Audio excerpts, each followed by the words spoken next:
The hum of the Starship's engines vibrated through the steel floor beneath my boots, a steady reminder that I was no longer on Earth, or anywhere familiar. We had been traveling for weeks, chasing an uncharted distress signal from the edge of the Koroth Nebula, a sector notorious for pirate activity, rogue asteroids, and occasional wormhole anomalies. I wasn't a hero. Not really. Just a salvage engineer with a penchant for curiosity, which had a tendency to lead me into trouble. But when the transmission first hit my console, I knew I couldn't ignore it. The distress beacon originated from a derelict vessel, ancient by galactic standards, floating silently like a tomb in the void. Its hull was scarred, beaten by micrometeoroids and age, but something about its configuration suggested it wasn't human. Alien. Definitely alien.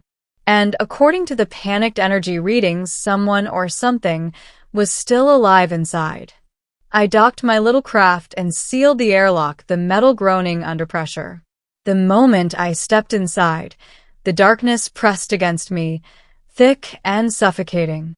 My flashlight swept across a corridor lined with angular panels and alien glyphs that I couldn't read.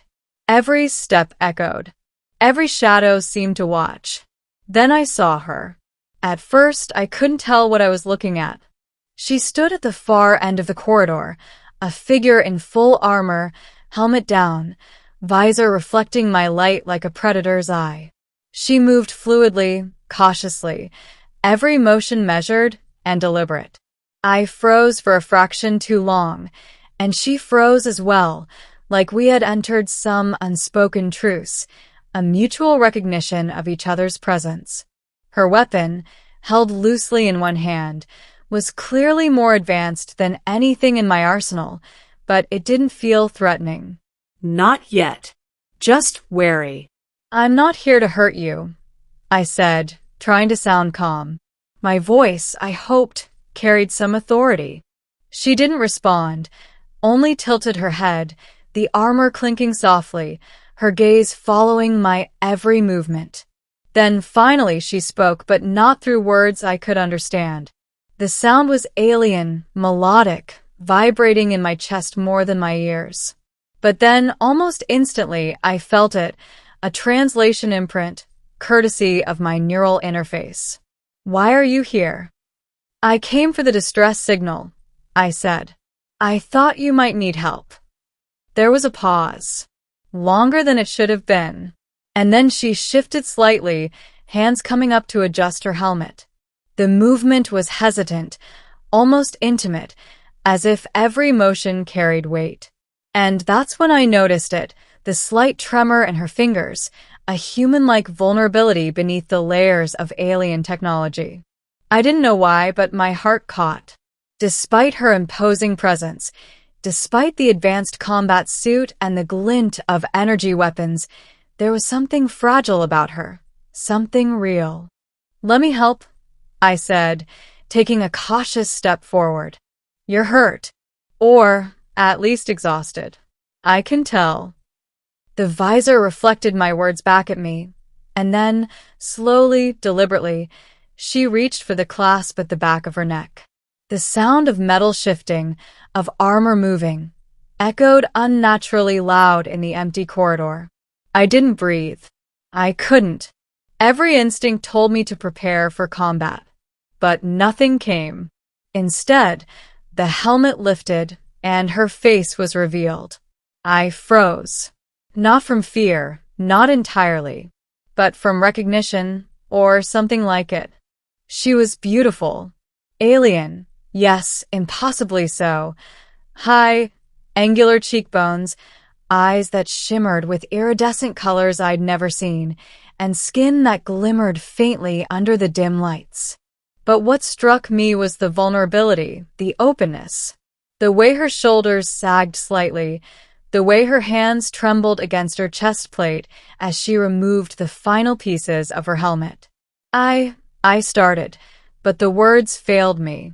I had trained myself to react to danger, to read people, to analyze threats, but this wasn't danger. This was exposure. Raw, unguarded exposure. She looked at me, unblinking.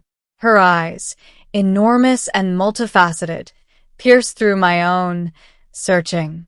And then she spoke, not with the alien vibration, but in my own language. Clear. Simple. Can you still want me? The question froze me. Not because it was unexpected, but because it wasn't a question about flesh or armor or rank. It was about trust, vulnerability, connection. And in that moment, I realized how much we had both risked just to be here, in this corridor, two beings from entirely different worlds standing on the same fragile bridge of understanding. Of course, I managed, stepping closer. I don't just see the armor. I see you. Her lips parted slightly, if lips they could be called, and the faintest hint of a smile brushed across her face. Relief? Surprise? Pride? Perhaps all of them at once. She lowered her weapon completely, the hum of her energy suit fading into nothingness. It was a moment of surrender, a silent declaration that she trusted me not to take advantage, not to flinch, not to flee. And then it happened, a sound from the corridor behind us. A series of sharp, mechanical clicks. I turned just in time to see shadows moving, another patrol, maybe pirates, maybe salvage crews. My pulse accelerated, but I didn't step back. She didn't either. For the first time, we stood as equals, unmasked, vulnerable, yet undeniably aligned. I've got you, I said. And I meant it, not just as a soldier or a mercenary, but as someone who understood the courage it took to show your face in a world that demanded masks. She nodded once. Then we fight together. And fight we did. The alien crew, or what remained of it, stormed the corridor in a cascade of light and shadow. But we were synchronized, moving with a rhythm that felt almost instinctual. Her combat skill was otherworldly, yes, but so was her reliance on my own abilities. We covered each other, adapted, and survived.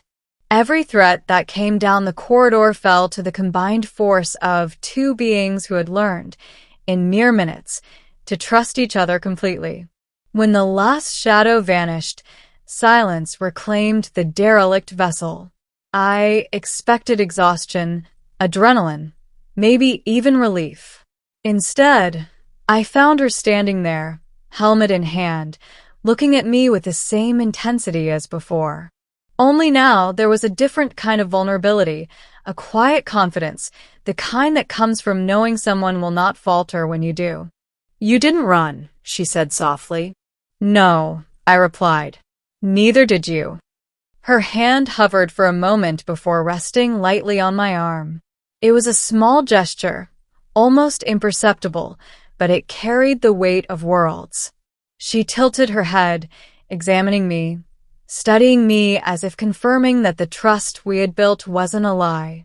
I didn't think humans, she began, then paused. I thought you'd be afraid. Afraid of what? I asked. Of me, she said, voice barely above a whisper. I shook my head. Not anymore. And in that moment, I understood something profound. Courage wasn't the absence of fear. It was the willingness to be seen, completely, flaws and all. And for the first time, across the void of stars, I saw someone else who understood that truth. Someone who had shed her armor not just for survival, but to show me who she truly was. We left the vessel together, side by side, unmasked, unafraid. The stars stretched out before us, infinite and indifferent, but we had each other. And sometimes, that was more than enough to make the universe feel small, manageable, and unexpectedly human.